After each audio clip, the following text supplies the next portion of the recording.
Hey there, Facebook Live. We are going.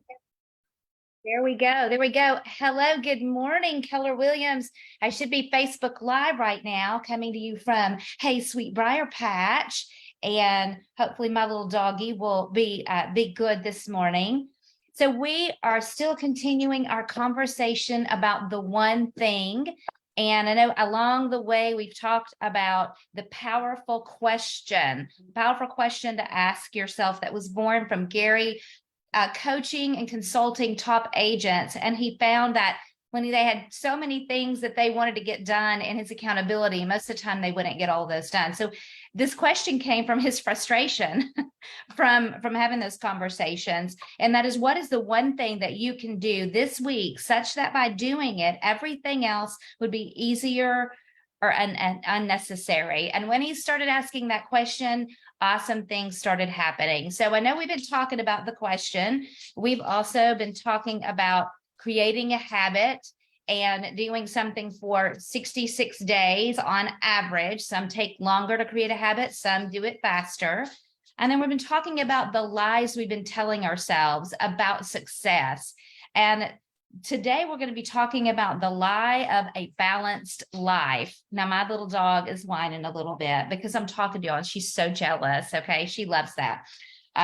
So let's talk about a balanced life. And it says, the truth is balance is bunk and it is unattainable pipe dream. The quest for balance between work and life, as we've come to think of it, isn't just a losing proposition. It's a hurtful, destructive one. So when we work at trying to get a balanced life, it sounds like we're hitting our head against the wall. And that wasn't always a concept. So if those of you that are reading the book, you know that it says that nothing ever achieves absolute balance. Nothing, no matter how it might seem like it's supposed to be attainable. It's really something different. It's the act of balancing.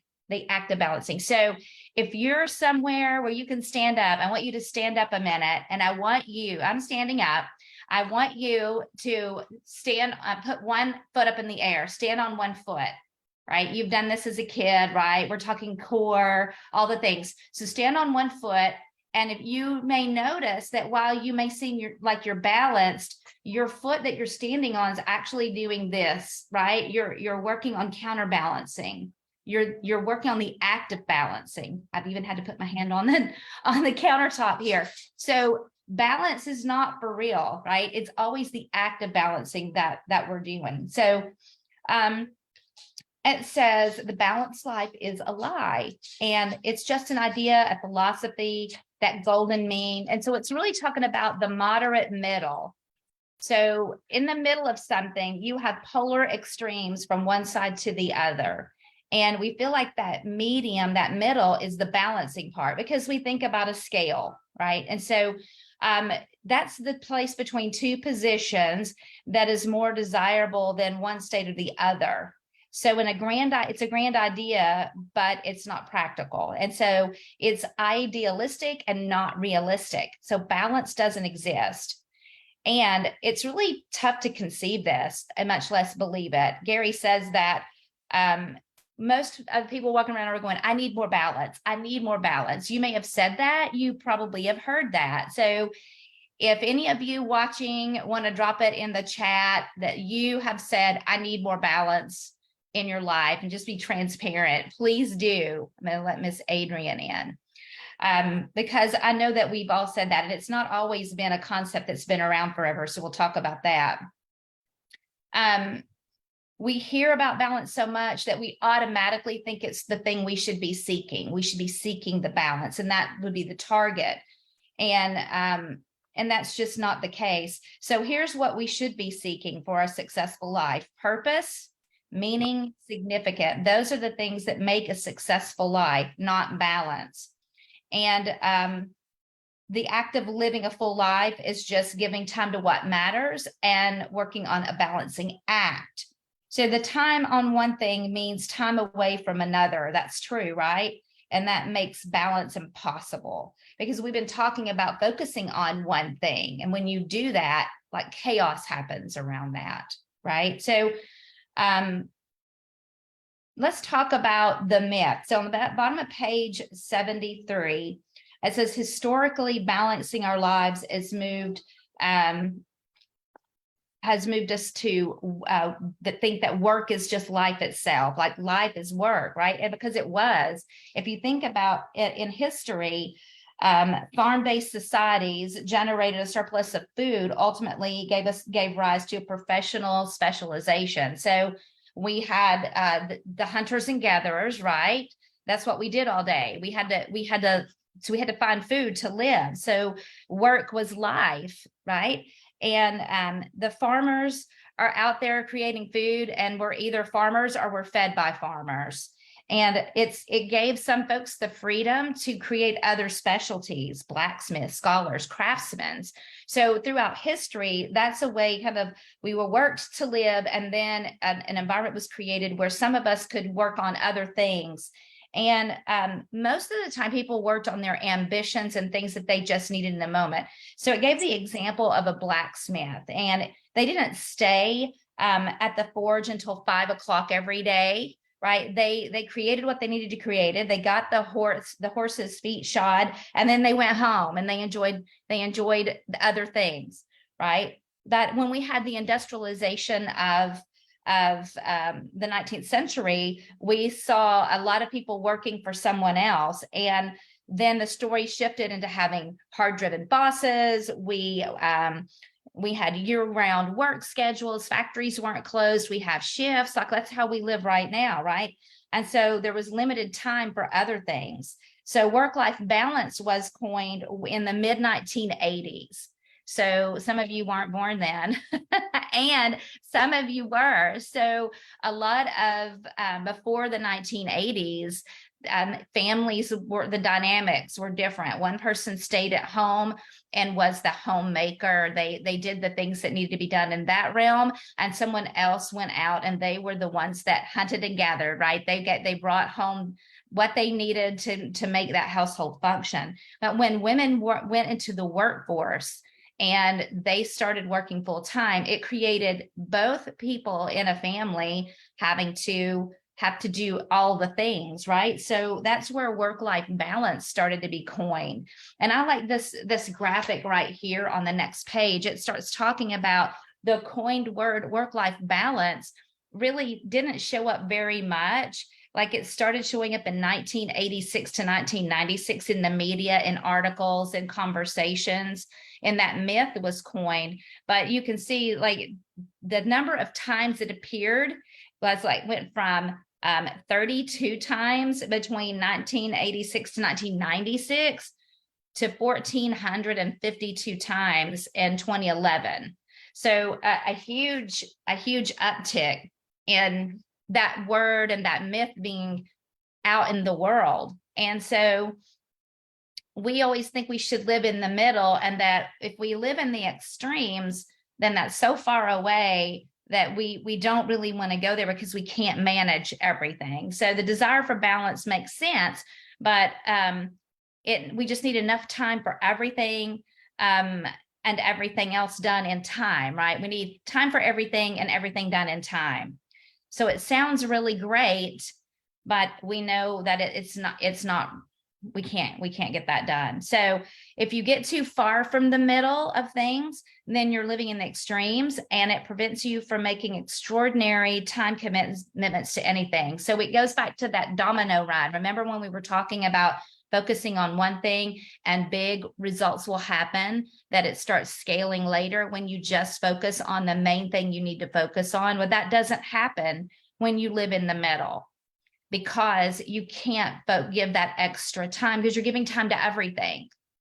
So that's what happens. You can't live an extraordinary life when you live in the middle and you're trying to do that lie of a balanced life, and you get shortchanged. Nothing gets done at a high level, right? So work life in the middle.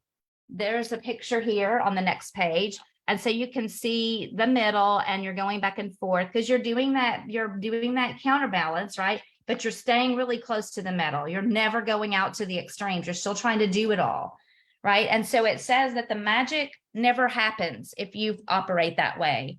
and you don't know how to manage the rest of your life if you get out into the extremes of where extraordinary happens. So extraordinary results are achieved by negotiating with your time, and magic happens at the extreme.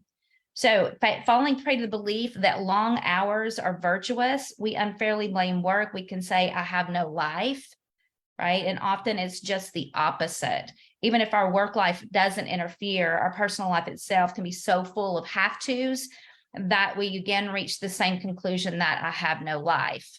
Because right over here, they both are, you're staying around the middle, right? So how many of you feel like that? You think you manage your work life well, and then your personal life, all the things you have to do in your personal world, you've overcommitted yourself, right?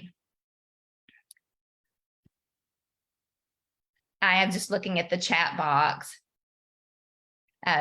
Sandra said because she's online with me, that she had just said that she needed more life balance before she got on this Zoom. So I love it, because that's what we do. We say that, right, when we're at it. So on the other side, work life in the extremes, right? Have you ever heard the work hard, play hard thing? That's what came to my mind when I saw this. I work hard, I play hard. I mean, you might have even said that statement, right? I know I've heard that statement. It's like you have no life, just like playing in the middle, playing the extremes is kind of a middle mismanagement. So it plays out all the time. So I love these stories here that time waits for no one, because we all have the same amount of time, right? But you may have heard a similar story. Gary's wife said that she had a story that a friend of hers told her, that her friend's mother was a school teacher and her father was a farmer, and they had scrimped and they had saved and they had done less their entire lives in anticipation of retirement and travel. So they were really being very frugal because they were going to live a big life after retirement, right? They had some big plans, and that's what their goals were.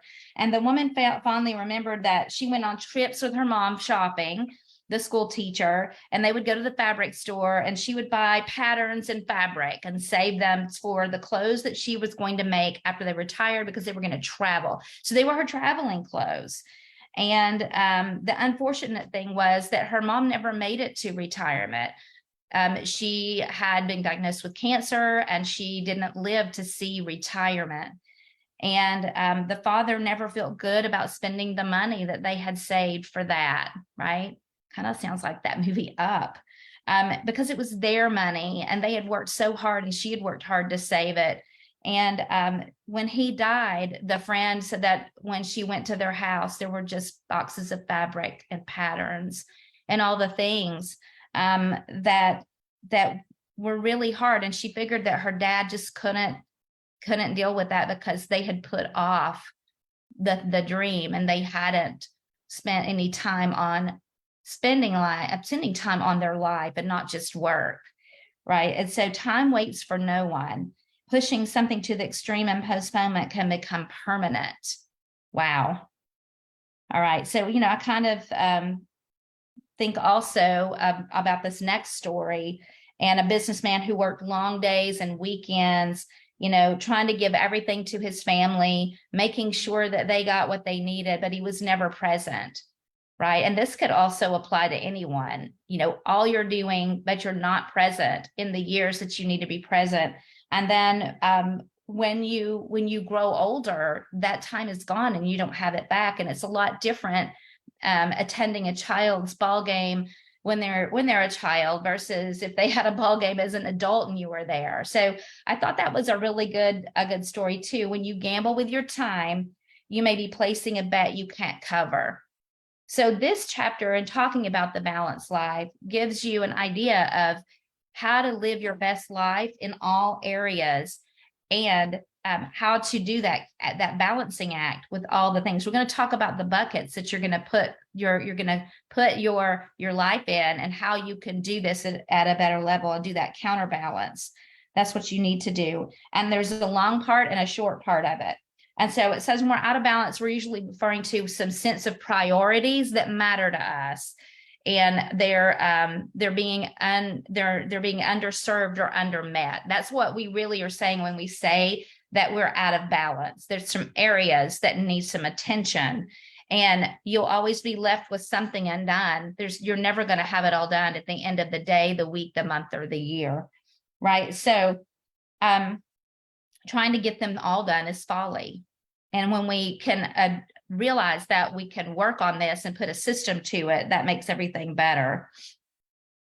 So when you have a sense of imbalance in some of your areas and you focus on the thing that matters and put your time on it in your work life, that's going to make an extraordinary impact in your results.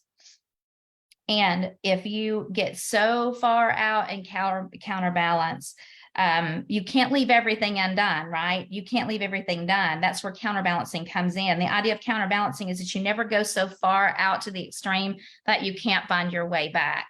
So when you're focusing on the thing that matters most in that area, you're not going to go travel so far that you can't come back and go to the other side. And here's the graphic.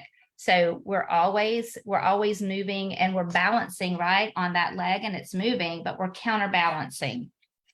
Right. So there are two types of counterbalancing. So here's where you get your system, right? There's your work and your personal life. So imagine that's a bucket. And then there's going to be balance within each of those. So you're going to have your work balance and your personal balance, and then you're going to have some balancing acts between those two. So it says that to achieve an extraordinary result, you must choose what matters most and give it all the time it demands, and it requires being extremely out of balance in relation to all the other work issues. So when you think about, let's look at your work bucket. When you look at your work bucket, then you're going to go on a long game, and on your personal bucket, you're going to go on a short game, and you're going to avoid long periods of time of being out of balance. So on your work life, you're going to go longer on the out of balance and the extreme than anything that's in your personal realm, because you don't want to stay too far gone from that at any given time. Going short in your personal world makes you more connected to all the things that matter most, and may require you to be out of balance for your personal life a long period of time if you're going long. So it says that the priorities of our world are 5 things. So if you were going to be a juggler and you had 5 balls to juggle, and these are all the things that are in the bucket, right? Your first one is your spirit. Your second one is your body. Your third one is friends. Your fourth one is family. These are not in any kind of order. And your fifth one is personal needs. So those are all the balls that you're juggling. And if you can imagine those, you're keeping them up in the air. The one that will bounce, the one that's the rubber ball, is going to be work, right?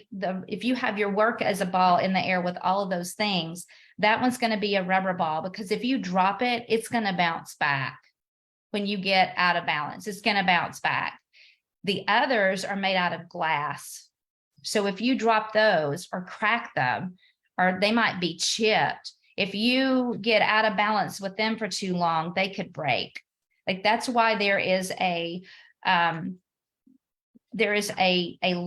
out of balance for work that's okay, but a short out of balance for the rest of the things that's appropriate, because you can't go far out and long term on your friends and your family and your self-care, your spirit and your body. I mean, you guys sometimes get burnt out. I know, I talk to you. So how are you, you're letting that long-term out of focus and being away from, you're out in the extreme, away from what you need, where you need to be in those areas. So you've got to figure out, how do you plug those in and counterbalance your family, your health? Integrity is one of the glass balls as well that's up in the air. So when you act in your priority, you'll automatically go out of balance. When you're focusing on your one thing, right, our focus question, you're going to go out of balance, giving more time to one thing than another, and you're going to have to pay attention to where you're dropping the ball and what ball is being dropped and the importance of that, and counterbalance in each of those work areas and personal areas, so you can have a counterbalanced life, because you're not ever going to have a balanced life. So here are the big ideas on page 83 that wrap this up. So think about two balancing buckets. Separate your work, life, and personal life into two buckets, not to compartmentalize them, but just to counterbalance them. And each has its own counterbalance goal and approaches. All right. So you can refer to this page here after our call, our session, and counterbalance your work bucket. And this will cause you to give disappropriate time to your one thing and throw the rest over here that you're going to just work on when you have to, right? It's going to cause a little bit of chaos, and that'll be continually out of balance. Just know that. And your life is divided into two areas, what matters most and everything else. All right. So work bucket, what matters most, everything else. And you'll have to take what matters most to extremes. You'll have to go way over here with that. So you won't be playing in the middle with that part. And it'll be okay with whatever happens to the rest. And if you want to have professional success, it's going to require you in this bucket to be to the extreme, to the outer edge on what matters most. And then you're counterbalancing with your personal life bucket, and acknowledge that your life is actually multiple areas that each requires a minimum of attention for you to feel that you have a life. Okay, so it sounds like this is a pretty important bucket, because this is probably why we're saying we don't have a life, right? Drop any one and you'll feel the effects. Remember all those balls? Drop any one of them and you'll feel the effect. It requires constant awareness. So you must never go too long or too far away without counterbalancing them, so that you'll have all the areas of your life active, and your personal life will require that. So an extraordinary life is a counterbalancing act. So don't beat yourself up because no one is balanced. So when you say, I'm out of balance, you know that you just need to counterbalance and look at all the areas, right? Think about those areas that I mentioned. Work as a juggling ball, friends, family, health, integrity, all of those things, spirit, body. I know I talked to some of you and you talk about all the things that you're doing. And Gary Keller talks to us about the energy plan in the Millionaire Real Estate Agent book that we just finished. Remember that he mentions all the things that he time blocks in the morning to touch all of the personal life areas that are important for him to stay in a healthy zone, and for him to have that counterbalance in his life. So take a peek at that this week. See how you can create some counterbalance where you will start feeling healthier about everything that's going on, and work in that extreme in your work bucket and stay away from the middle in that zone, because you're not going to find the extraordinary resorts. I must want to go on vacation results in that area. So Sandra, I know you are here joining me. I lost Miss Adrian, and I appreciate that. Oh, okay. So Sandra says she just moved here and she still has some boxes to unpack, and she has a lot of things to get in her world straight, right? That you can do it, and just have to put that in your calendar and do little bits at a time, so it'll make you feel better. Maybe have one box a night, or whatever that looks like, to start making you feel accomplished there. Guys, we are a little bit early, and I am going to sign off here, and I appreciate you guys hanging out with me. I hope you will look at the counterbalance this week, and I look forward to chatting with you again next Monday. Have a fantastic week.